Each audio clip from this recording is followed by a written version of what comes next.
MS news నేను సుమా. ముందుగా బులెటిన్లో హెడ్లైన్స్.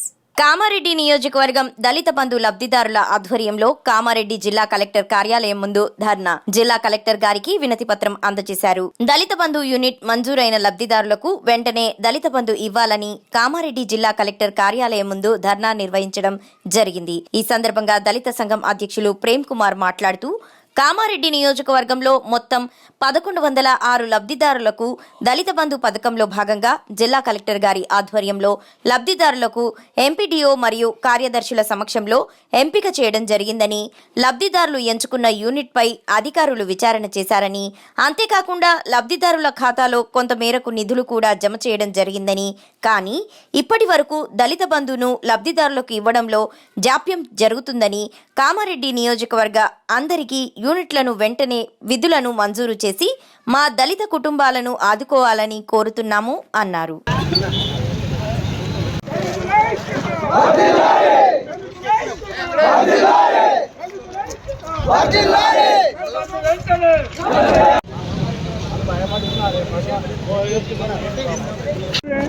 గత ప్రభుత్వం 1106 దళిత బంధు యూనిట్లను మంజూరు చేసింది.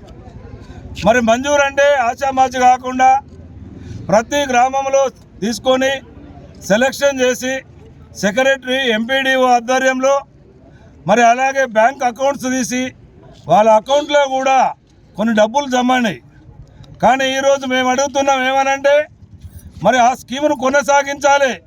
దేశంలో ఈ స్కీమ్ ఎక్కడా కూడా లేదు. రైతు బంధు స్కీమ్ భారతదేశం అంతా ఉన్నా కూడా భారతదేశంలో దళితుల అభ్యున్నతికి ఎక్కడ ఇంత పెద్ద స్కీమ్ లేదు. కాబట్టి మరి గత ప్రభుత్వం పెట్టిన ఈ స్కీమును కక్షపూరితంగా ఆపకుండా మరి నిరుద్యోగులు చాలామంది మరి డిగ్రీలు పీజీలు చేసి ఆల్రెడీ బీఈడీలు కూడా చేసి మరి వాళ్ళు నిరుద్యోగులు ఉన్నారు. కాబట్టి దయచేసి ఈ ప్రభుత్వం ఈ ముఖ్యమంత్రి గారు దీని మీద ఆలోచన చేసి తక్షణమే అప్పుడు ఎంపిక చేయబడినటువంటి అభ్యర్థులందరినీ కూడా యూనిట్లు సెలక్షన్ చేసుకున్నారు. అకౌంట్లో డబ్బులు ఉన్నాయి. వాటికి వెంటనే నిధులు ఇంకా రిమైనింగ్ నిధులు మరి బ్లాక్ లిస్ట్లో పెట్టినటువంటి దాన్ని తీసివేసి వెంటనే అవి మంజూరు చేసి వాళ్ళు యూనిట్లు కొనుక్కోవడానికి అవకాశం కల్పించాలి. కానీ ఏంటంటే ఈరోజు మాకేదో అనుమానంగా ఉన్నది. దయచేసి మాకు అనుమానం రాకమునిపే, ఎందుకంటే ఈ దేశంలో ఈ రాష్ట్రంలో మరి ఈ కామారెడ్డి నియోజకవర్గంలో ఒక్కసారి ఆలోచిస్తే మరి దళితులకు సరైనటువంటి భూములు లేవు, మరి ఉపాధి అవకాశాలు లేవు. మరి కేసీఆర్ గారు ఈ ఉపాధి అవకాశాన్ని దళిత బంధు కింద తీసుకొచ్చి పెట్టిండు. కాబట్టి మీరు రాజకీయ దృక్పథంతో చూడకుండా, రాజకీయ కోణంలో చూడకుండా మరి ఈ అట్టడుగు సమాజం ఏదైతే ఉందో ఎస్సీలు, మరి ఈ సమాజానికి మరి పుడితే మేమే, పెళ్ళైతే మేమే, మరి సావు శ్మశాన వాటిక వరకు తీసుకుపోయేది కూడా దప్పు చప్పుళ్లతో మేమే చేస్తాం. కాబట్టి వీళ్ళందరూ కూడా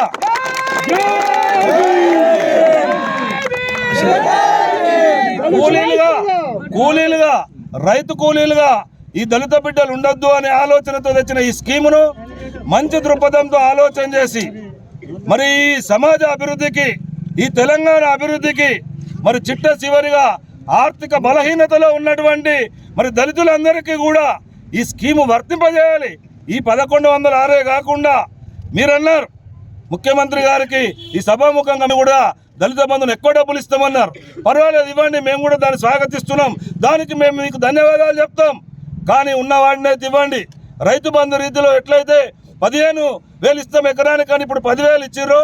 ఇప్పుడు ఉన్నటువంటి 10 లక్షల రూపాయలు దళిత బంధు కింద కొనసాగించాలని మరి దళితులందరి తరఫున కూడా చెప్తున్నాం.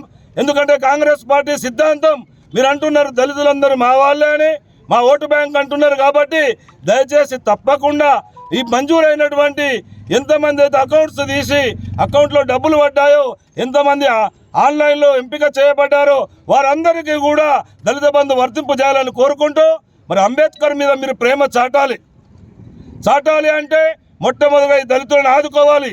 వీళ్ళు స్కీములు కొనసాగించాలి. ఇంకా కూడా స్కీములు పెట్టండి.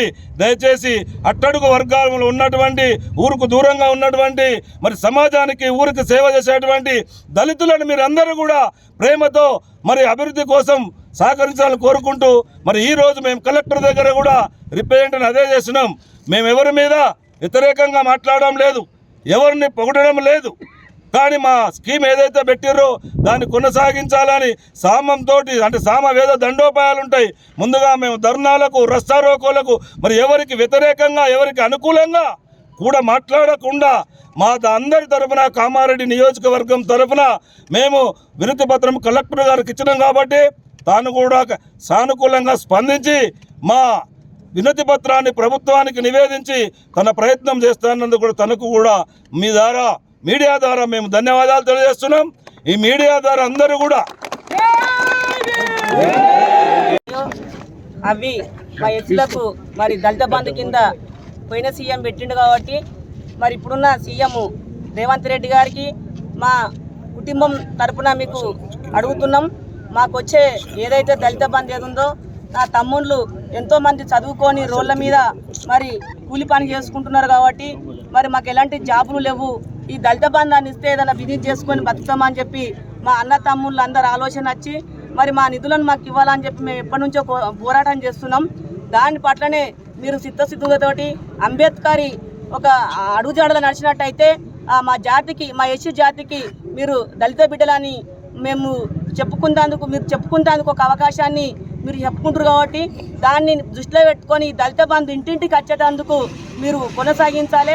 5 సంవత్సరాలు మీరు ముఖ్యమంత్రిగా ఉంటారు కాబట్టి రేవంత్ రెడ్డి గారు మా బాధలు మా ఆలోచనలు మా అన్నదమ్ముల ఆవేదనను అర్థం చేసుకొని ఈ దళిత బంధు స్కీమును రద్దు చేయకుండా ప్రతి ఇంటికి అందాలని చెప్పి కోరుకుంటూ ఈ అవకాశం ఇచ్చిన మీ అందరికీ నమస్కారాలు తెలియజేసుకుంటున్నా. మీడియాకు అన్నదమ్ములకు అందరూ అన్నగారు చెప్పినట్టు కలెక్టర్ గారికి మన కామారెడ్డి నియోజకవర్గం తరపున 1106 దళిత బంధు యూనిట్లు గతంలో మంజూరు చేయబడినవి కాబట్టి అవి కలెక్టర్ ఆధ్వర్యంలో ఎంపీడీఓ గ్రామ స్థాయిలో కార్యదర్శుల ఆధ్వర్యంలో సెలెక్షన్ చేసి అకౌంట్లు కానీ బ్యాంకులో అన్ని చేసి ఉన్నారు కాబట్టి మాకు ఆ యొక్క పథకము కొంత జాప్యం జరుగుతుంది, కాలం జరుగుతూ ఉంది.